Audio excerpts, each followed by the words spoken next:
Hi, ഞാനിവിടെ നിന്ന ശംഖുപുഷ്പം ഒരു കമ്പിയിൽ പടർത്തി വെച്ചതുണ്ടായിരുന്നില്ല, അതൊന്ന് എടുത്ത് മാറ്റി അത് വേറെ വെച്ചു. അതൊന്ന് ഇനി പിടിച്ച് വരണം. പിന്നെ ഈ ഒരു മരം പോലെ മേളിലോട്ട് വരുന്ന ചെടി അതും ഒന്ന് വെട്ടി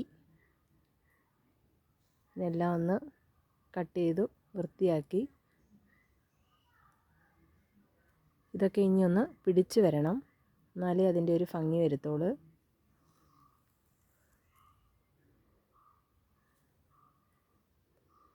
അപ്പോൾ ഇവിടേക്ക് ഒന്ന് വൃത്തിയായിട്ട് കിടക്കുകയാണ്. എപ്പോഴും കരിയില വന്ന് വീഴും. ബാക്കിലൊക്കെ മരങ്ങളും ഒക്കെ നിൽപ്പുണ്ട്.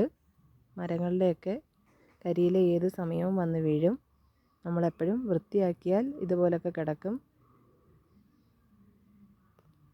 പിന്നെ ഇതിൻ്റെ ഇടയിലൂടെയൊക്കെ കൊച്ചു കൊച്ചു പോച്ചകളും ഒക്കെ കിളിച്ചു വരും. അതുമെല്ലാം നമ്മളെപ്പോഴും നീറ്റാക്കിയാലേ എപ്പോഴും ഇങ്ങനെയൊക്കെ കിടക്കത്തുള്ളൂ.